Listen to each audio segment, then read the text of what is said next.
Adam Driver has given life, new life, to the years-long debate about what went wrong with the sequel trilogy. We've been talking about it seems like forever, and now we've got new revelations from the series lead himself, Adam Driver, Kylo Ren. Driver appeared recently on the Rich Eisen show, and the topic of Kylo Ren came up, and how his character, that character, evolved in the time between Force Awakens and Rise of Skywalker. Here's the clip. But did you know that at least you're playing Vader 2.0? Like, at least did you know that conceptually? I did, yeah. And I had an overall arc that in mind that he wanted to do, which, then changed. But his idea was that almost the opposite journey of Vader, where Vader starts the most confident, the most committed to the dark side, and by the last movie he's the most vulnerable and weak, and he wanted to start at the opposite, where this character was the most confused and vulnerable, and by the end of the three movies would be most committed to the dark side. So I tried to keep that arc in mind, regardless if that wound up not being the journey anyway, because it changed, obviously, as we were shooting. Yeah, right. Right, but I was still kind of focused on that. When did it change? With Ryan, he took it into a different direction, but still it kind of still tracked with the character. Then the last one, it changed into being, about them and the dyad and things like that. And then again, so you and kind of evolving into Ben Solo. That was never part of it. That wasn't either? No. Hopefully you caught this already, but the gist of what he's saying is that the original plan for Kylo Ren was to write him as a sort of reverse Darth Vader, where Vader started out as the ultimate villain, the most villainous villain ever. As the trilogy went on, he started to evolve. He became more sympathetic until his redemption arc was eventually completed by, spoiler alert, saving his son Luke Skywalker from the ultimate villain of the series, Emperor Palpatine. In the sequel trilogy, the original idea, the story for Kylo Ren's character, was to take a conflicted character, an incomplete, he hadn't yet evolved, Kylo Ren hadn't, and essentially turn him into something a lot like the Darth Vader that we see at the beginning of A New Hope. There was no redemption. He was the villain.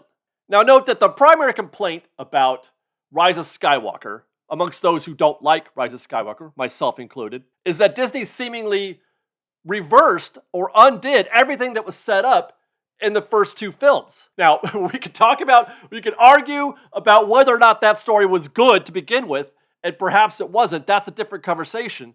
But the fact is that they had a story that was 2/3 told, and they said, no, we're not going to do that. And in the end, they made a very sloppy, poorly written, poorly conceived film that looked and sounded a lot like it was completely fan service. And those comments made by Adam Driver in that interview, those seemingly are the first sort of confirmation of that being exactly what happened. There was a character set up for Kylo Ren in Force Awakens, and that setup was more or less continued in Last Jedi.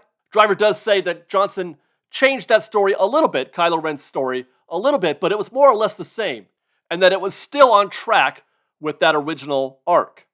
With Ryan, he took it into a different direction, but still it kind of still tracked. But then he says, and this is very specific about that, he made a point of noting that it was Abrams who made the big change into the redemption arc. With the character, then the last one, it changed. Now, of course, there's a conversation to be had about whether or not this is a good move or a bad move. To change Kylo, to change basically his entire character, because his character is the backbone of the entire trilogy. I mean, Rey is the lead, but her story is unchanged, in my opinion. Her story is known. She's the Luke Skywalker, and that never changed. That was always going to be the case. Although there were hints at her going, dark at some points, but there was the same for Luke Skywalker too. He had his moments. But we kind of all understood who Rey was in this story. So on that, my primary belief is that you don't change it. You have to keep going. You have to go all the way through. You've got to finish it. You've spent 2 films setting this up. Audiences have spent considerable time, energy, and emotion trying to work through everything, delving into the characters and story. formulating thoughts and trying to predict the outcome. There were metric tons of discourse over this on social media. It was exhausting. Who was Rey? Where did she come from? Is Kylo good or is Kylo bad? There's Reylo, that kid with the broom. And then they said, yeah, we're not going to do that. How can we make... I'm just supposing now at this point. I'm trying to guess. But my feeling is that they thought, how can we make Kylo Ren the supervillain if everybody's trying to make a couple out of Rey and Kylo? And that's actually the conversation that I want to have, because it's not something that I feel like has been talked about a lot. Disney gives Kylo a redemption arc out of the blue in episode 3 because Reylo. But the real problem is Adam Driver or Kylo Ren. I'm not sure who's the real culprit here, if it's Adam Driver, the actor, or Kylo Ren, the character. But in either case, the issue is he's just too darn likable. I'm not sure if it's because everybody likes Adam Driver, or if he was written, not overtly, not with intent, but subconsciously, to be empathetic, a character for which we feel sorry for. From the beginning, we see Kylo Ren as someone to root for, even though he's a villain. Maybe it's because he's the son of Han Solo and Princess Leia. Maybe it's because it's not real clear why. Why is Kylo Ren a villain at the beginning of Force Awakens? So we simply default to liking him, absent any other information. And I say we because, well, that's how I felt, okay? Going in and seeing Kylo Ren, the early on, my thought was, I like this guy. I mean, he's a villain, but there's something about him that is likable. Now, compare that to Darth Vader. Easy for him to be a great villain because all we know is the black cape and the intimidating voice and the helmet. All we see and all we hear is villain. We know nothing of his backstory. Nothing. So if you're going to do this Kylo Ren thing and make it sort of a Darth Vader type situation from the outset, that's what Adam Driver is saying. If that's the case, then we need to know a little more up front. We need to know why Kylo Ren is a villain, or we shouldn't even go down that road to begin with. Or, getting back to Darth Vader, we don't reveal that Kylo Ren is Ben Solo for a while, not until you get into episode 2, perhaps. Just like Empire, we don't know that Vader is, spoiler alert, Luke's father until 2/3 of the way through the whole story. Then his redemption arc begins. It doesn't start until we know who he is. That's when we start feeling sorry for him. Now that we know his backstory, we can start and we can wait and see. We can find a connection between Luke and Darth Vader and now we're rooting for both of them to come together. Now, you may be saying, well, David, maybe they didn't want to repeat that whole storyline, the Darth Vader and Luke Skywalker Star Wars trilogy story. But I would argue that point, because understand that this story, the story told in Star Wars A New Hope and Empire Strikes Back, Return of the Jedi, is the story between Darth Vader and Luke Skywalker is one of the great it's one of the greatest stories ever told in the history of cinema. It is mythical now at this point. But never mind that, it is also one of the oldest stories told in the history of mankind. It goes all the way back to Greek mythology and Oedipus. In other words, yeah, it's going to work again. Of course it will, because it always has. The story is mythical. It literally is mythical. In the same way that there are probably, hundreds of versions of Romeo and Juliet. Not just remakes, not just telling the actual story, but you just look at, there's just West Side Story. West Side Story is Romeo and Juliet. We could go on if we want, but that's just a current example. Oh, and also I think it's clear to say at this point that Abrams and Disney were pretty obvious, were pretty overt about their willingness to take a lot of the same beats to tell a similar kind of story that they told, in the sequel trilogy that they told in the original trilogy. So on that note, I'm going to try to wind this back a little bit. On that note, the problem starts with Kylo's story. It starts as soon as he takes off his helmet. His I'm the new Darth Vader helmet. As soon as he takes that off, we all swoon and we start to feel sorry for him almost immediately. And meanwhile, as soon as it's clear that he is the son of Han Solo and Leia, we're just waiting. Now it's just a matter of time. We're waiting for the redemption arc because there's no way that they're going to put that on that guy. There's no way they're going to turn Kylo Ren, who's obviously got a thing for Reylo or for Rey, and who is the son of Han Solo and Princess Leia. There's no way they could turn him into the ultimate villain. They cannot. All of that happened way too soon, way too quickly in Force Awakens, if you're going to continue to tell that story. Having said that, I want to say I liked Force Awakens. I enjoyed that film, but knowing what I know today, I feel differently about it. I guess it's still my favorite of the three, but I just wish that they had a different plan from the beginning, or stuck to the original plan from the beginning. And that brings us up to another problem. Let's say that we do stick with that redemption arc. Let's say we decide the redemption arc is the better story. Well, now you need a new villain. Now, that was easy in Empire Strikes Back. Well, I should say it was well executed in Empire. Knowing that they were going to have this arc for Darth Vader, they wasted no time in bringing in the new ultimate villain, the villain above the villain who is badder and more dangerous than Darth Vader. Darth Vader is just a puppet. We thought he was the ultimate bad guy. No. The Emperor, Palpatine, he's the baddest dude in the galaxy. And they executed that with perfection. Everything was believable. Everything made sense. I loved it.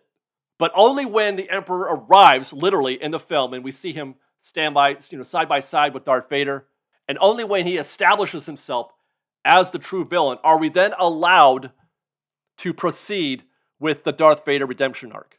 And it sounds like they didn't have any such plan for the sequel trilogy. They were never supposed to bring back Palpatine again, and we know this now because Adam Driver just said it in that interview with Rich Eisen. Now, it could have been Snoke. I know, I can hear you guys saying that. What if it was supposed? You know what? It could have been. Maybe that's the problem that people had with Rian Johnson's story, is that he killed Snoke too early. But I'll say this.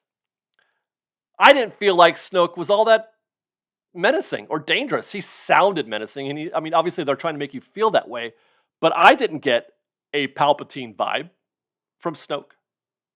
He felt temporary. It just didn't feel right, for whatever that is worth. But like I said, they killed Snoke. So now what? Now that you've killed Snoke, now what are you gonna do? It's a good question though. Where's the blame in that sense? Do you blame Johnson for killing Snoke because Snoke was supposed to be the supervillain in Episode 3? Or was it supposed to be, was he following through with the Kylo Ren story? It sounds like, per Adam Driver on the Rich Eisen show, it sounds like that was still the case, that at the end of the film, they were still going forward with the ultimate villain, Kylo Ren. But that could never happen. It could never happen as long as Rey loves Kylo. And as long as we know that Kylo is the son of Han Solo and Princess Leia. So glad we got that cleared up. Thank you, Adam Driver, for all of that. And I guess that's that's where we have to end it. That's the end of the conversation. Unfortunately, there's nothing we can do about it now. It's the story's written. And it would take a miracle. It's the hailest of Hail Marys, a 1% chance that Disney could find some way to undo that or to retcon that. Which reminds me, do you guys remember when we all got twisted? There was these theories being floated around back when they did Mandalorian Season 2. When Luke Skywalker shows up in Mandalorian Season 2, there was people making theories about how they could use that story to retcon the sequel trilogy. Good times that, but it's not going to happen. It probably shouldn't happen. That would probably be worse. Trying to fix that mistake in the films in theaters would probably be worse than the actual mistake itself. Best we can hope for now is that they stop making Skywalker Saga movies, let that thing just die, and start making good Star Wars movies, period, whatever that happens to be. Start making good Star Wars movies, maybe start a new saga. Make something amazing, and there's a good chance that we might just forget about everything that happened with the sequel trilogy. Which I have to say, speaking of new Star Wars films, I don't get the feeling. I don't feel like Disney is feeling super confident about their ability to make a good Star Wars movie right now. At least not in theaters. Star Wars films have fallen off, obviously. Disney movies have fallen off. We just got done talking about that, and they're in the middle of it. They're not just falling off. It's gone. They're off a cliff. Disney films are. So that's a recipe for disaster right there. You try to make a Star Wars movie by Disney in this current environment that they exist in right now in Hollywood. That would terrify me, which is wild because the going rumor right now is that they're talking about turning Mandalorian Season 4 into a movie, into a theatrical release. I don't know, man. Would you go see a Mandalorian movie in the theaters? It would have to be better than Season 3. And we can't have Pedro Pascal just mailing it in like he seemed to have done in Season 3. We can't have that. But I think that in the end, I just can't resist. I'm sorry. I just can't resist any sort of Star Wars. I would see it in the theaters. Just like I've watched everything else that they put in on Disney Plus, even though it's not great. Wasn't a big fan of the Book of Boba Fett. Wasn't a big fan of the Obi-Wan series. It was okay. Andor was pretty good. Ahsoka had some really good moments, some really good episodes, but the ending, yay. And by the way, now we have Dave Filoni as the chief creative officer now. He is the guy who's the idea guy, the creative guy now at Lucasfilm. Not Kathleen Kennedy. She's just the CEO, I guess, at this point. I don't even know what her job is. Anyway. I feel like they still need to let this thing... They still need to let this thing cool down a little bit before they start ramping things up again, which they have been. We haven't heard any Star Wars film talk in a while. Lots of ideas, lots of, hey, we're going to make a Rey trilogy, and we're going to, Taika Waititi was going to make a movie, and I think Kevin Feige was going to make a movie. I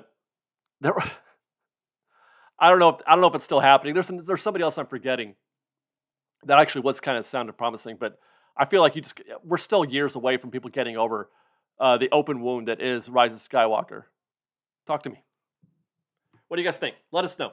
And then follow us on Instagram at _FreshBaked, on Twitter at FreshBakedDisney, that's fresh with no E, and on TikTok at FreshBakedDisney. And if you like our show, want to show your support, please do consider joining our Patreon campaign at patreon.com/freshbaked. Otherwise, thanks again for watching, everybody. We love you. Be safe out there. Be kind to one another. And Fresh Baked